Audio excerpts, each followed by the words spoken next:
Hey guys, in this video we'll be doing a beginner tutorial of Cakewalk by BandLab, a free digital audio workstation. We've done a complete tutorial on this software a few years ago, but this will be an updated version that's more targeted towards those just starting out.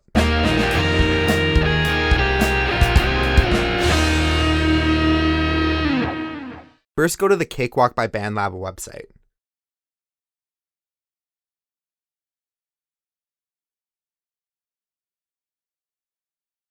We'll scroll down and download the BandLab Assistant. I'm choosing this to be able to download some extra tools with Cakewalk instead of just the Cakewalk installer on its own.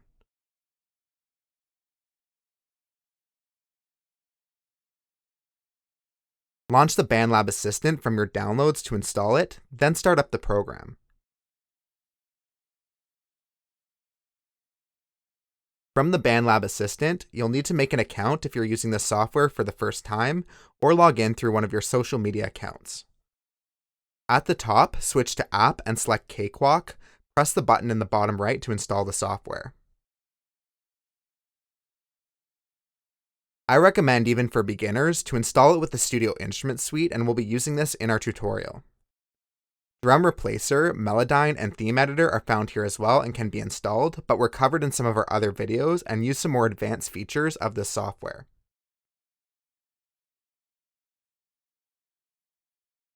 When we launch Cakewalk, we'll start with a new project screen. Select a template, or in my case, I'll create an empty project.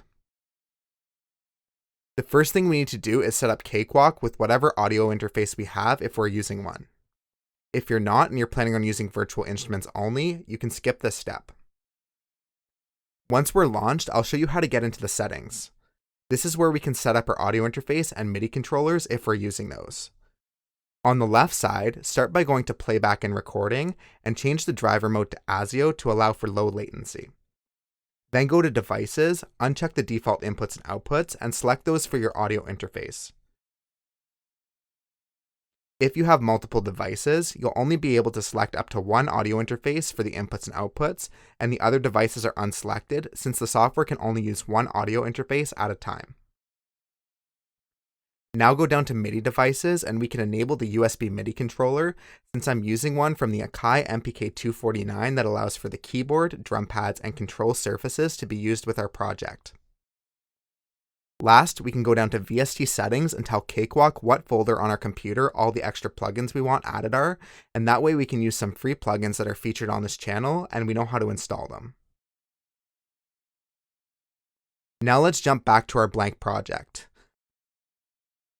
A few of the topics we'll be covering in this video will be managing tracks and playback, recording instruments and microphones, mixing controls with plugins and the channel mixer, and MIDI controls. When we're all done, we'll export the final song. Cakewalk by BandLab has a few different view modes we can select between the various tools and layout. This is chosen from a drop-down menu in the top right of the program. We can set it to advanced mode to see most of the tools that we need to use, or pick a more basic mode if we like that. The very first thing I like to do on a new project is set the click track. This will be the framework for our project and sets the timing for the virtual and recorded instruments. Go up to the time display at the top of the screen. To the right, there are the click track settings. The play button turns the click track on during playback, and the record button turns on the click track during recording. If we want to disregard the click track completely, we can do that by unselecting both of these. We can also turn them on depending on when we want to hear them, usually during recording, but not always during playback. Below the time, we can select these boxes and type to change the tempo. We can also click to change the time signature, and that opens a small window to change it. To the right is the metronome button to open that menu for some more options. Having a 1 to 2 measure count in is helpful so we can start playing right on time. With a lot of my projects, I start with a rough MIDI programming. MIDI is basically a set of instructions that we'll send to a virtual instrument to make into sound. We'll tell it what notes or hits on a drum kit to play at what time. This will lock to the project time, so it's easier to start setting this up before the instruments are recorded. In Cakewalk, we have both MIDI tracks and instrument tracks. We'll want to use an instrument track and use some of the virtual instruments on that track.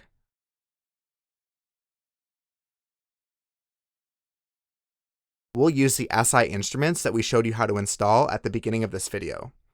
This can also be installed again from the BandLab Assistant if you skipped the step earlier.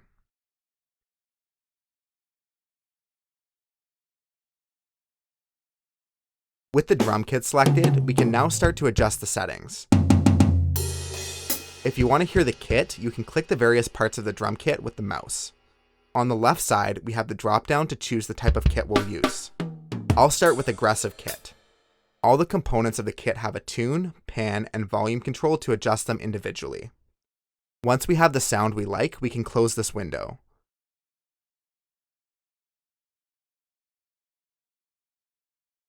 Now drag the bottom of the instrument track to expand it.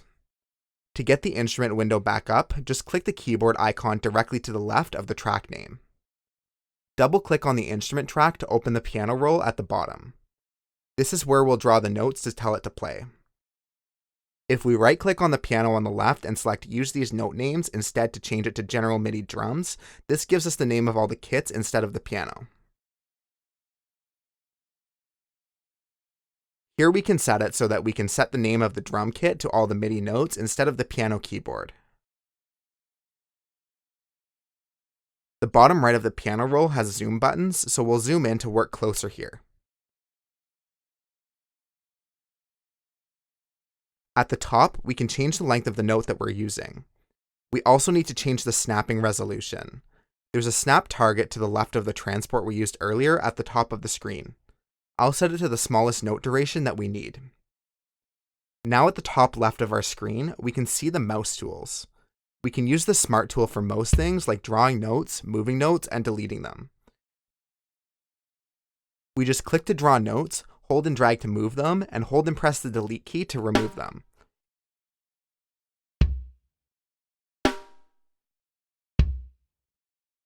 If we create a section we want to duplicate, we can use the Select tool to highlight all these notes, then copy and paste it to a new section. We can use the Transport tool at the top to play back our drums. I'll program something quickly, and then we'll jump back to our project.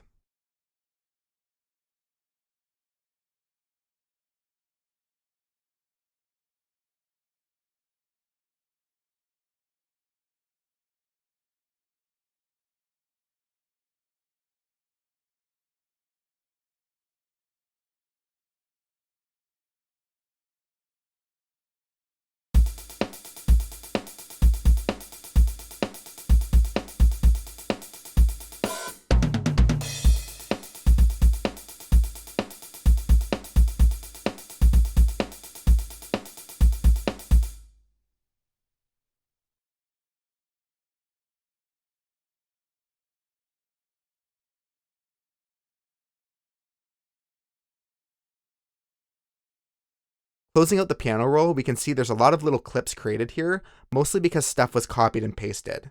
To clean that up, we'll use the Select tool to select all of them, then go to the Clips menu at the top of the tracks and bounce it to a new clip. With the drums finished for this section, let's create a bass clip. We'll do the same thing to make the instrument track, and this time select SI Bass Guitar.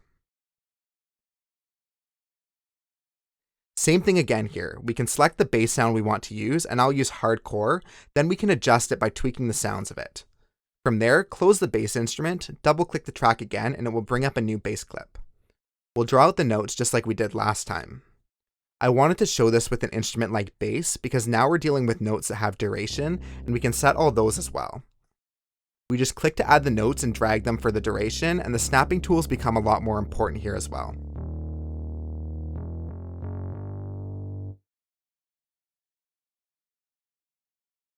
For additional virtual instruments, we also have the included SI Strings and SI Electric Piano, which have their own sounds, presets, and controls to adjust the sound of each of the instruments. These can be selected and used the same way as the drums and the bass virtual instruments.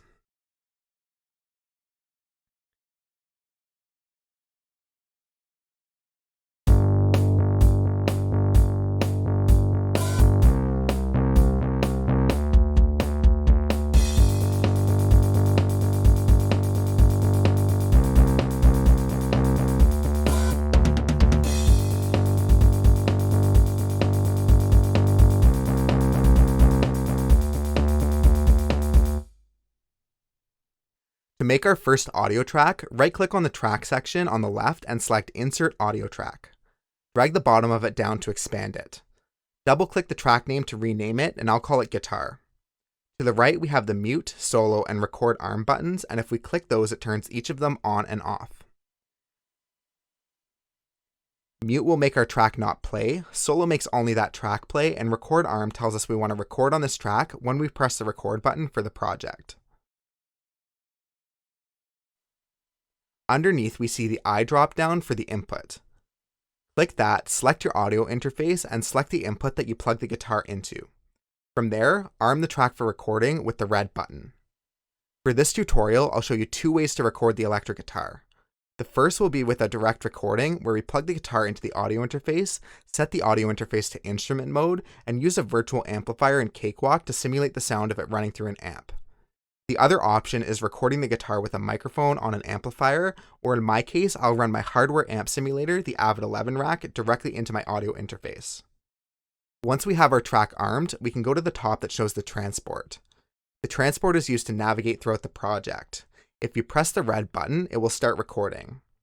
There's backwards and forwards buttons, play, pause, and stop in this section.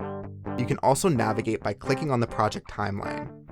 There's a scroll bar with zoom in and zoom out tools at the bottom to navigate the tracks as well. Let's record a quick track.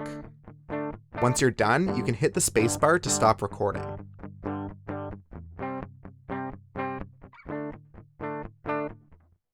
If you don't like the track, you can click it to select it and press the delete key on the keyboard to remove it.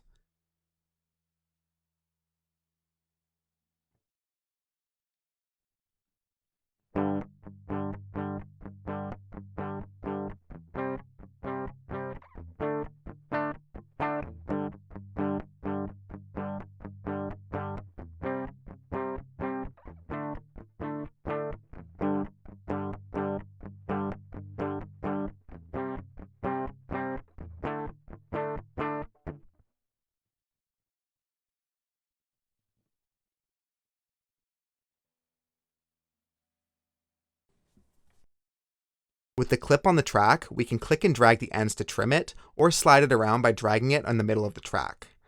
If we click and drag at the start or stop towards the center, that allows us to create a fade. To simulate the guitar amp, go to the Guitar Track Effects panel and press the plus button to add an effect. Go to Insert Audio Effects, Guitar, and select TH3. We can select a preset on the side, adjust the amp settings, and use guitar pedals. The major advantage of recording direct like this is that we can change the amp settings after. If we record a guitar amp directly, we don't have the same amount of control over the sound after it's recorded. There are ways to record a guitar signal direct and send it back out through a guitar amp after, but you need a little bit of extra hardware to be able to send an instrument input out. In this example, I've gone ahead and recorded two identical guitar tracks on two different audio tracks, and later in the mixing process, we'll pan these tracks out to expand the sound. When I'm recording, I usually just set up my audio interface to play the guitar sound directly, so there's no latency, but it's also possible to play with the TH3 Guitar Effects processor in real time with input monitoring.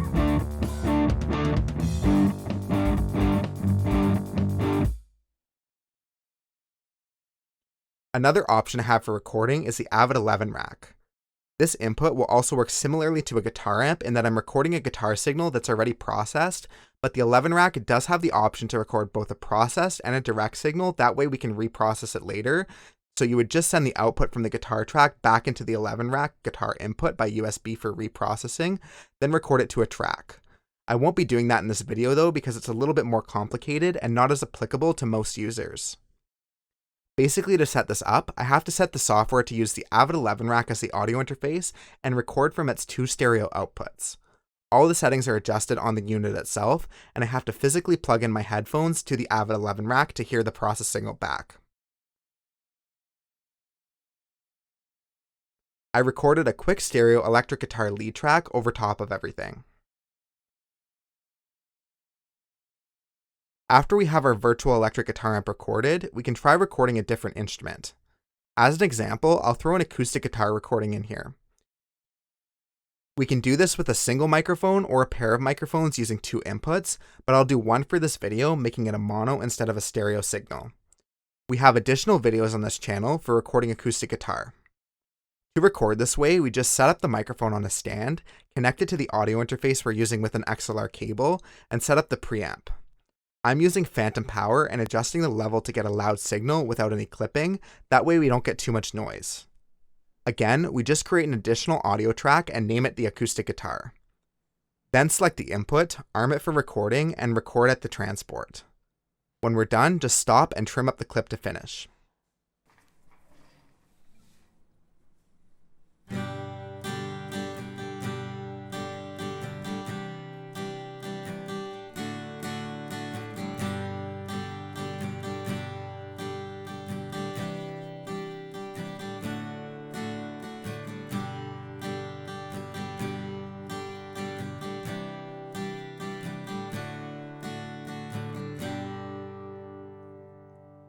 That basically covers the 2 ways we'll record.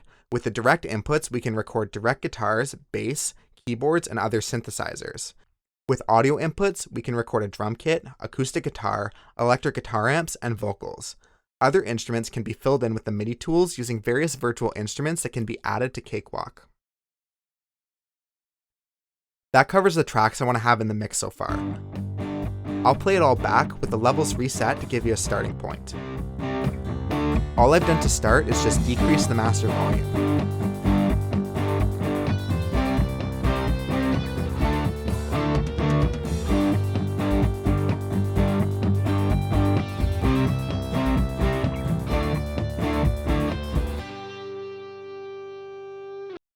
When working with virtual instruments, I like to decide on what setting I'll use for those first, meaning I'll select the drum kit and bass and tweak the sound of them.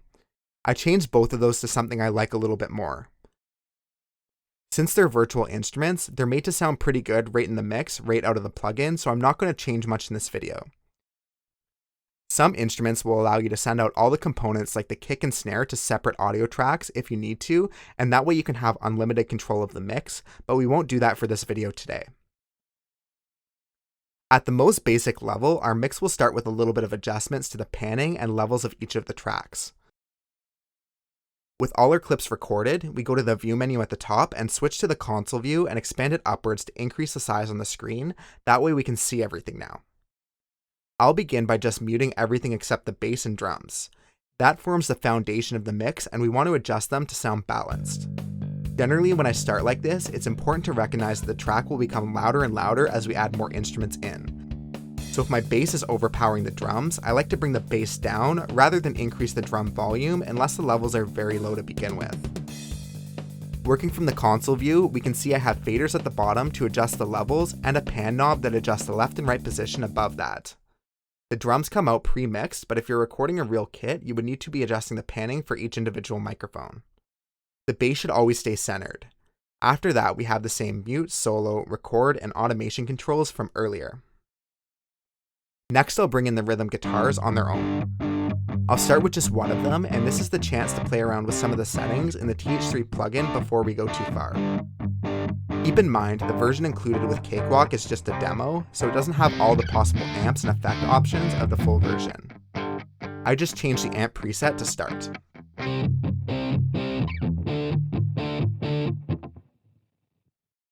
Let's play them together. I turn down the volume on both and pan them out.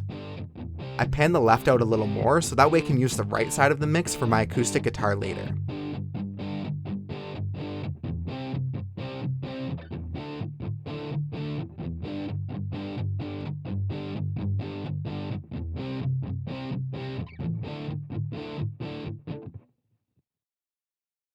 Let's bring the bass and drums back in.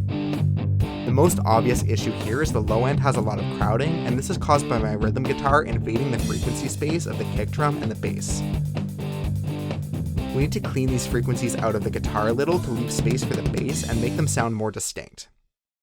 The way I'll do this is with equalization, but since I'm working with a pair of audio tracks, let's use a trick called a stereo bus to combine those 2 tracks into one, that way we don't have to duplicate the processing. I'll also remove all the volume adjustments and just add it in after.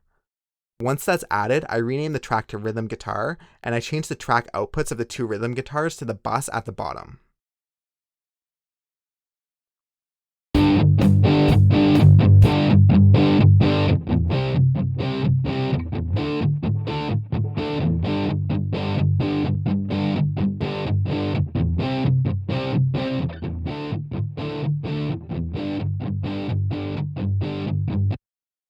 Now go to the effects panel on the bus and select the Sonata's equalizer. We use equalizers to boost or cut certain frequencies out of our track to adjust the balance. As I said, there's too much bass, so I'll add a high pass filter to cut out some of those bass frequencies. We can see that the first band here is just a low shelf, which will just decrease the low frequencies evenly.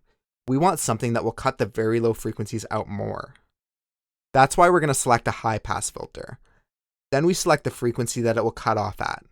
Basically, the high pass filter will filter out all the low frequencies and let the higher frequencies pass through. A low pass filter does the opposite. We also have bands that can boost or cut at different frequencies.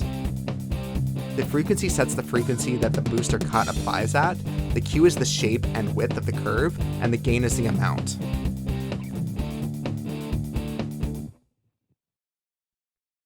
Now let's add in the acoustic guitar. I added a slight amount of compression to this, which just helps level out the volume of the track. With compression, it reduces the volume above the threshold level by a certain amount, which is set by the ratio. This then applies with timing.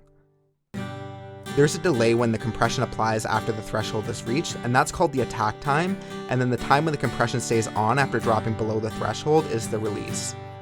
We can see the meter shows the amount of gain reduction being applied.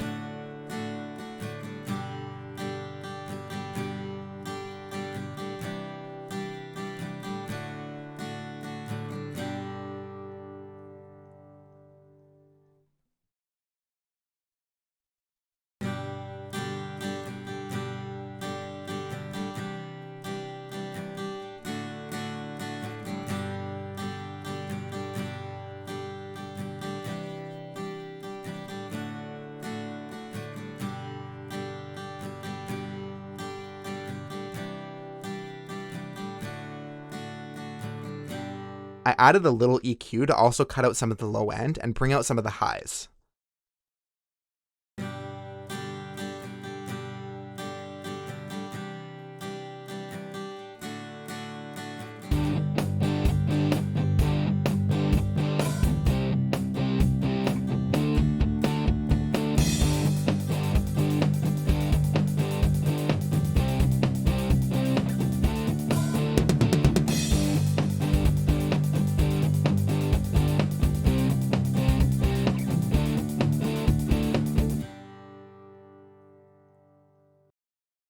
The last mixing trick I'll show you is how to use a send.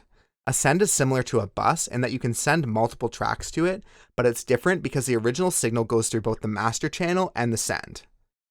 You can use this to apply an effect like a reverb to all the tracks together to subtly pull the mix together. Again, we'll create a stereo bus track, then add a reverb effect to it.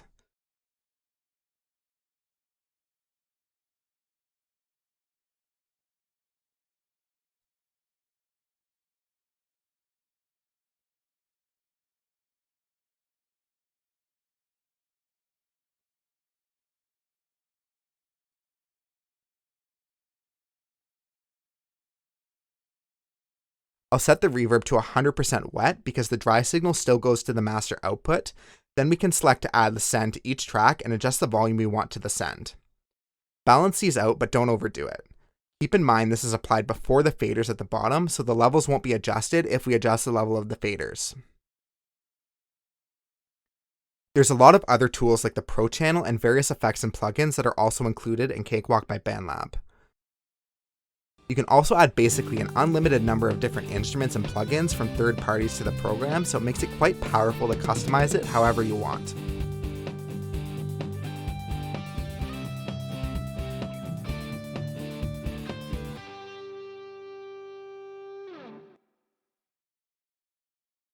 Once you're ready to export your project, go to the File menu at the top and select Export Audio. Here you can name the project, select the folder, and choose the file type. The file type is WAV as the default, which is an uncompressed audio file to maintain the quality. The sample rate should be 44,100 Hz and 16-bit for normal CD quality. You can also choose a compressed MP3 file if you need to share your audio with a smaller file size.